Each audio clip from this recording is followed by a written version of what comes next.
এই মুসলমান, আপনি কি মারা যাবেন না এক সময়? যাবেন না? হয়তোবা কোনো গরমকালে আপনি মারা যাবেন, অথবা বর্ষাকালে মারা যাবেন। যেদিন আপনি মারা যাবেন, রূহটা যখন কবজ হবে, দেখবেন অনেক মানুষ ফেলায় তাকায় থাকে, কথা বলতে পারে না। আপনি মনে করেন যে তার এখন পিপাসা লাগছে, কারণ রূহ কবজ শুরু হয়ে গেছে ভিতরে।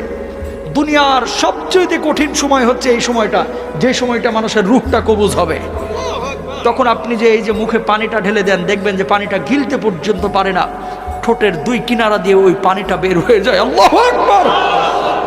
ঠিক ওই সময়টা আপনার স্ত্রী আপনার দিকে তাকিয়ে থাকে, আপনার ছেলে আপনার দিকে তাকিয়ে থাকে, আপনার মেয়ে আপনার দিকে তাকিয়ে থাকে, আপনিও কিন্তু তাদের দিকে তাকিয়ে থাকেন। অনেক কিছু বলতে চান কিন্তু বলতে পারেন না, কারণ আপনার ভেতরে যে জ্বালা তৈরি হয়েছে, এই জ্বালাটা আপনি ছাড়া আর কেউ বুঝতে পারে না, ঠিক কিনা?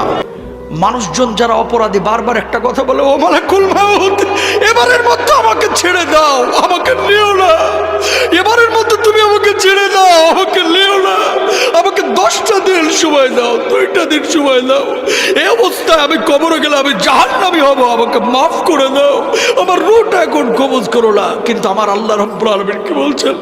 হাত্তা ইযা জাহাদাহুমুল মাউত ক্বালা রাব্বিরজিউন লাআল্লি আ'মালা সালিহান ফীমা তারাকতু কাল্লা। আমার আল্লাহ রাব্বুল আলামিন বলছেন, এই দুনিয়ার মানুষ, তোরকে আমি 60 বছরের জীবন দেই নাই, তোরকে আমি 40 বছরের জীবন দেই নাই, তুই কেন তখন বুঝলি না? কেন সৎ কাজ করলি না? কেন তওবা করলি না? ও মুসলমান, এই রূহ কবজের সময় কষ্ট আপনার আমার হবে না, এই গ্যারান্টি আপনারা দিয়েছে কে? যন্ত্রণা। আল্লাহর নবীর যখন রূহটা কবজ করা হচ্ছে, নবীজির কপালটা বারবার ঘেমে যাচ্ছে।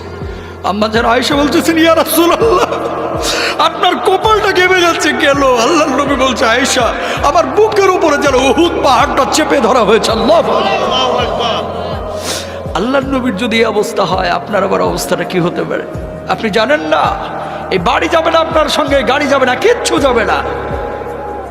আপনি মারা যাবেন, ব্লেড দিয়ে আপনার জামা কাপড়গুলো কেটে খাটিয়ার উপরে আপনাকে রেখে, সন্তান সন্ততি বা আত্মীয় স্বজন বন্ধু বান্ধব ঘর থেকে লাশটা বাইর করে ওই বারান্দায় রেখে দেবে, অথবা উঠানে রেখে দেবে।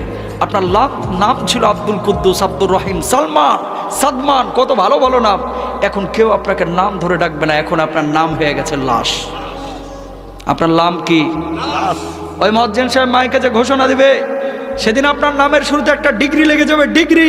সেদিন আপনাকে আর বলবেন আব্দুস সালাম সাহেব দুনিয়া থেকে বিদায় নিয়েছে, বরং বলবে মরহুম আব্দুল